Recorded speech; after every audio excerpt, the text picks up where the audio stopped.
Hello and welcome to today's chemistry lecture series. In this video we're going to look at chapter 13.3, which is the last section of chapter 13. This section is going to look at the reactions of specifically the nitrogen oxides in the atmosphere. So we're not only going to look at the chemistry of the reactions themselves, but we're going to pay special attention to the environmental impacts that some of these reactions can have, both when they're natural and when they're ramped up by human impacts and human industry. So let's get started. First, let's talk about the formation of nitrogen oxides, NOx. Now, why do we say NOx, right? Why nitrogen oxides? Why aren't we talking about a specific compound? Well, nitrogen has many oxides. There is NO, nitrogen monoxide. There's NO2, nitrogen dioxide. There's N2O, which is dinitrogen monoxide. And there's even N2O4, which is dinitrogen tetroxide. So there's actually a lot of different nitrogen oxides, which is why as a group, they're usually referred to as the nitrogen oxides. And we usually simplify it as NOx, where it's some weird combination or some number combination of nitrogen and oxygen. Now, the two most common nitrogen oxides in the environment are NO and NO2. N2O and N2O4 are more human-made chemicals that we use in the lab. But NO and NO2 are of particular importance to atmospheric science and chemistry and their environmental impacts. So we're going to focus on those. We had already said that nitrogen is normally not reactive. It's very unreactive. But we saw how lining could make nitrogen react. This is not only true of lining, although lining is the only natural way that this happens, but when we have an internal combustion engine in something like a car or machinery, the extreme heat and pressure in that internal combustion engine can also create nitrogen oxides. It can also make nitrogen react. And so the same reaction that happens with lining happens in internal combustion engines. So nitrogen, because of the high temperature and pressure, can react with the oxygen in that internal combustion engine, create nitrogen monoxide. And then the nitrogen monoxide, just like it does with lining, can then, in a second step, react with oxygen to create nitrogen dioxide. So what does this mean? That means that nitrogen monoxide and nitrogen dioxide, because of human impacts, have higher concentrations in the environment than is naturally normal. So both the concentration of NO and the concentration of NO2 in the environment is much higher due to human impact. Again, why human impact? Because internal combustion engines are not common, right? They're not natural. We don't see zebras running around in scooters or elephants running around in jeeps. Internal combustion engines are humanly made thing. So whereas the only source in nature of NO and NO2 is lightning strikes, for the most part, because of human impacts of the creation of the internal combustion engine and machinery and the burning of fossil fuels, NO and NO2 concentrations have gone up in the atmosphere. This actually causes two things. One is acid rain, which we're going to discuss, and the other one's photochemical smog. So let's start with acid rain, which is a much more intricate and drawn out topic, and then we'll look at the photochemical smog, which is a much quicker discussion.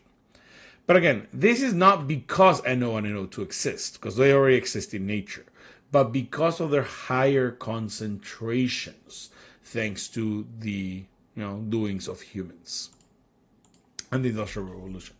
So let's get into this. So formation of acid rain. We already discussed that nitric acid is created in the atmosphere. That NO2 that we just discussed, that's usually created by lightning strikes, reacts with the water from precipitation to create nitric acid. But excess nitric acid creation, because of the burning of fossil fuels and internal combustion engines, creates acid rain.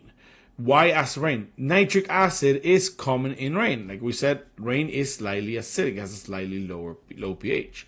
but the concentration of nitric acid in the atmosphere has gone up because of the burning of fossil fuels. That pH that was already low, not low, but like, on lower than 7, has now gone down drastically because of the excess nitric acid.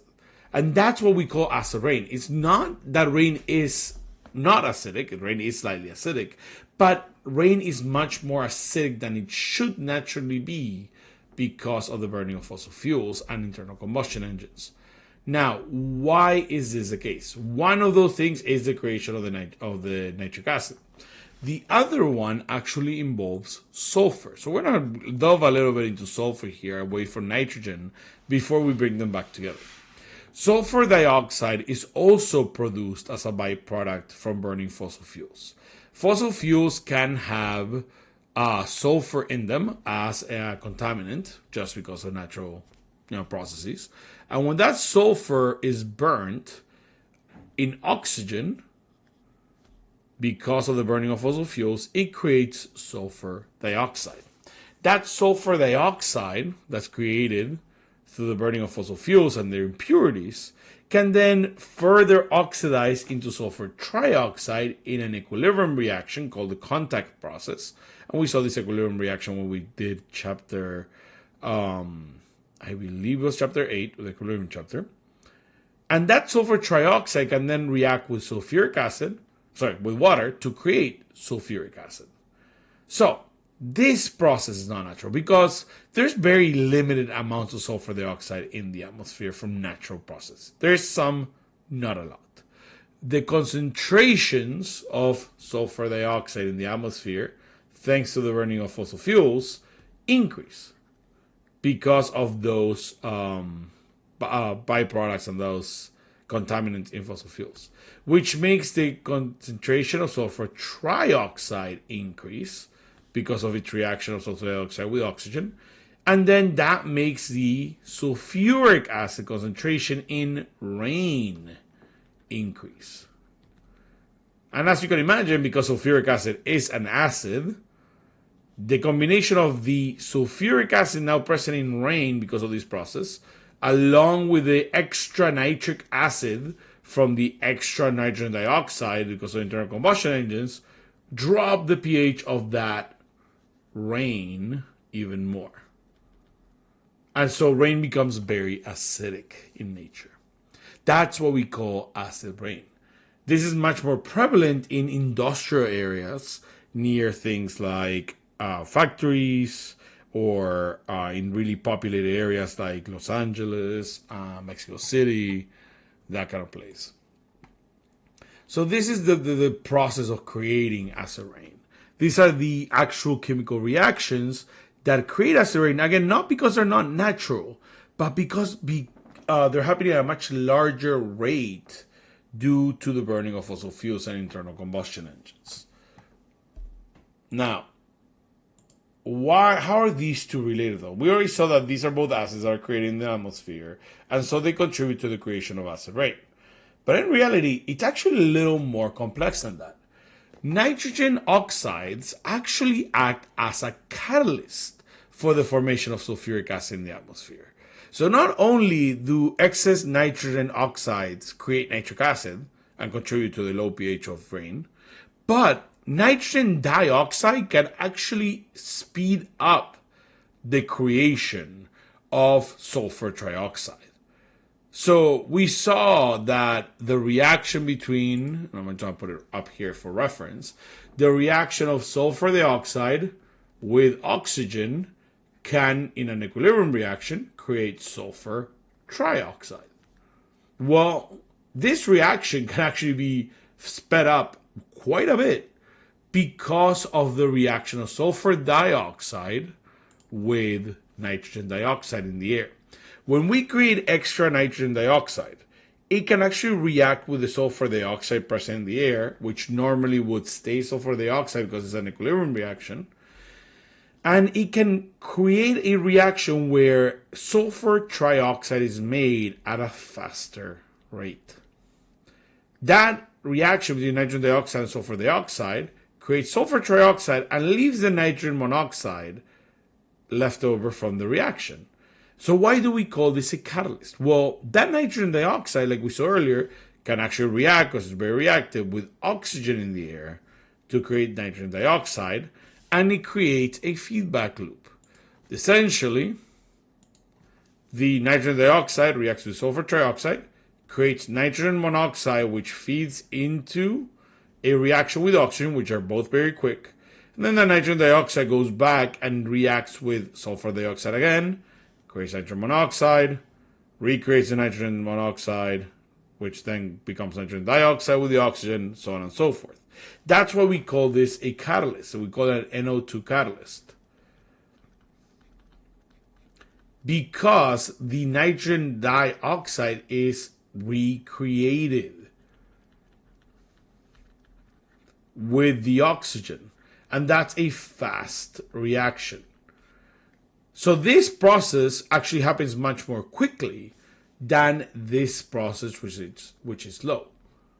And because of that, nitrogen dioxide not only contributes to acid rain by creating nitric acid, but it contributes to acid rain because it speeds up the creation of nitrogen trioxide, sulfur trioxide, which can then react with H2O to create sulfuric acid, which is also going to contribute to acid rain and the lowering in pH of the rain. So this is a very complex, intricate relationship between both nitrogen oxides and sulfur dioxide and sulfur trioxide. Both creating acid, both creating lowering the pH of the rain, creating acid rain. So let's look at an overall view of this. This is the whole process, and it can be very intricate, right? So let's walk you through this. We have here on the top right the creation of nitrogen monoxide by lining. N2O plus O2 react with the help of the lightning strike to create nitrogen monoxide. Now, again, this process can be sped up by burning of fossil fuels. So, let me put this here. So, sped up by fossil fuels. Because burning fossil fuels creates even more nitrogen monoxide. That nitrogen monoxide is then going to react with oxygen in the air to create nitrogen dioxide. That nitrogen dioxide, again, is created by both the NO, created from fossil fuels, and lining. That NO2 can then react with water to create the nitric acid in the rain. That is normal from lining, but again, sped up by the fossil fuel creation of the NO. And that creates acid rain. Creates nitric acid, which can contribute to acid rain. But more importantly, NO2 can also have a catalytic effect or form a catalytic cycle for the formation of SO3. Sulfur dioxide is created by the emission of burning fossil fuels, as well as a few other human actions. Sulfur dioxide can react with NO2, and it creates nitrogen monoxide and sulfur trioxide. The nitrogen monoxide is reacted with oxygen to recreate the nitrogen dioxide and continue this catalytic cycle, whereas SO3 then reacts with water, creating sulfuric acid.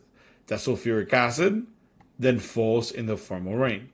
That rain acid can occur in two different ways.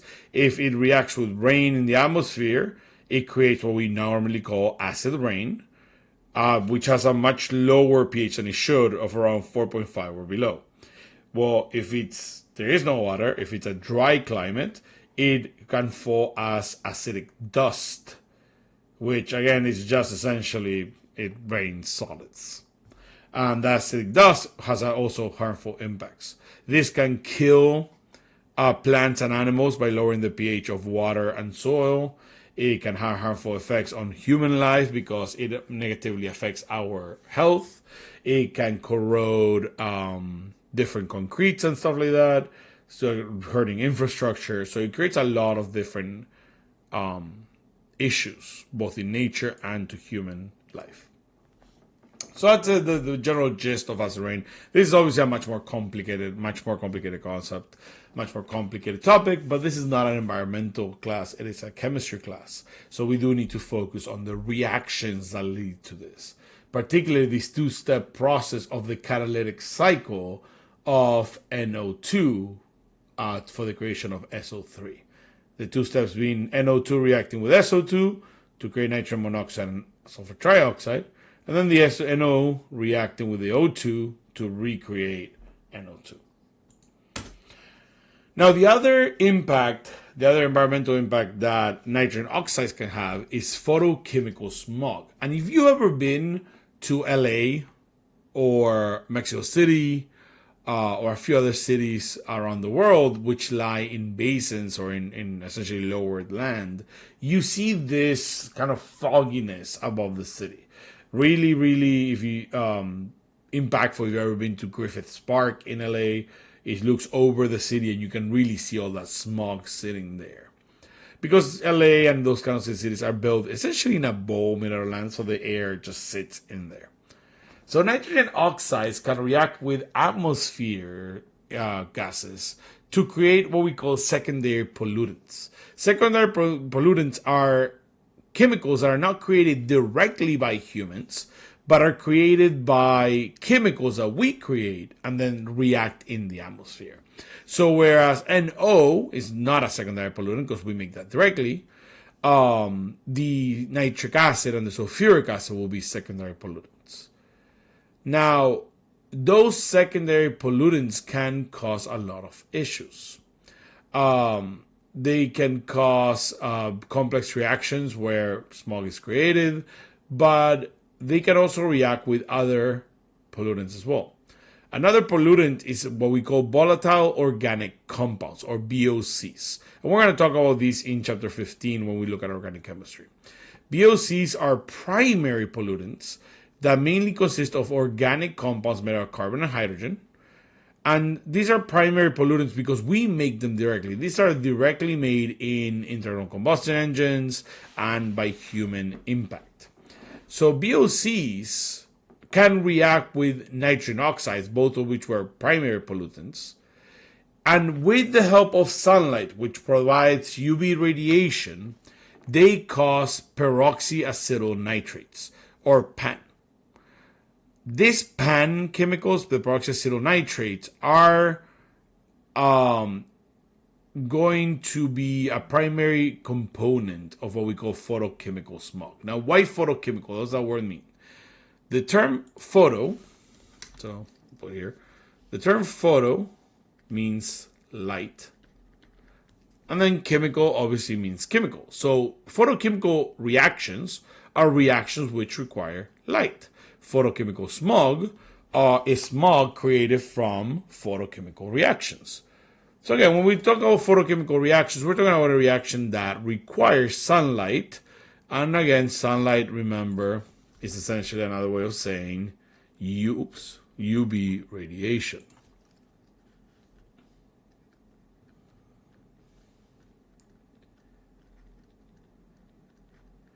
And we'll see how that happens later in chapter 15.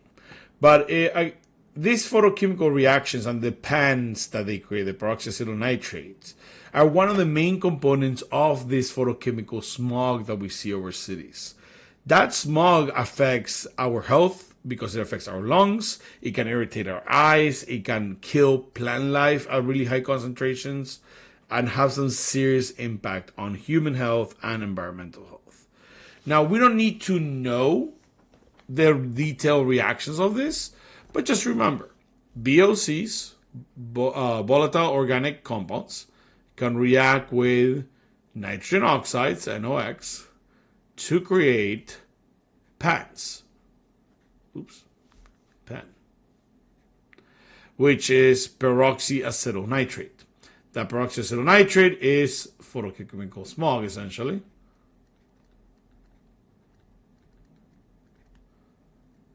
Which can affect human health and environmental health by killing plants, hurting our lungs, hurting our eyes, etc., etc. So these are primary pollutants, the ones we create.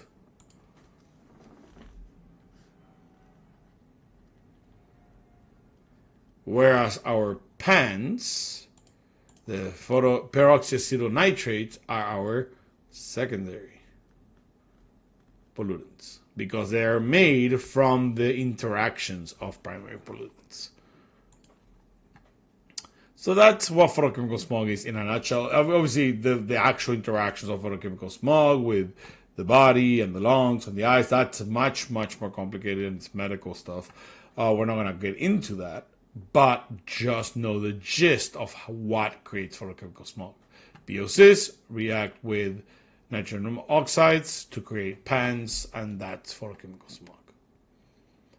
Now, finally, the last thing we're going to talk about to give us a little ray of hope in all of this doom and gloom of environmental impacts is how we have come up with ways of counteracting it. Not necessarily completely canceling it out, but trying to slow down the pollution process. And those are catalytic converters. Nowadays, cars are all mandated legally to have what we call a catalytic converter. Catalytic converters are essentially a piece in the exhaust system of your car that is packed with catalysts, mainly rare chemicals or rare metals like palladium and rhodium, very expensive rare metals.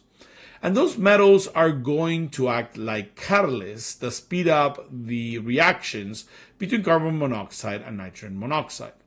Carbon monoxide and nitrogen monoxide, in the presence of things like palladium, rhodium, and a few other chemicals, are going to react to create nitrogen and carbon dioxide, much less harmful chemicals. We saw already the impacts of nitrogen monoxide. Carbon monoxide we'll look at in chapter 15, but it's also a very harmful chemical.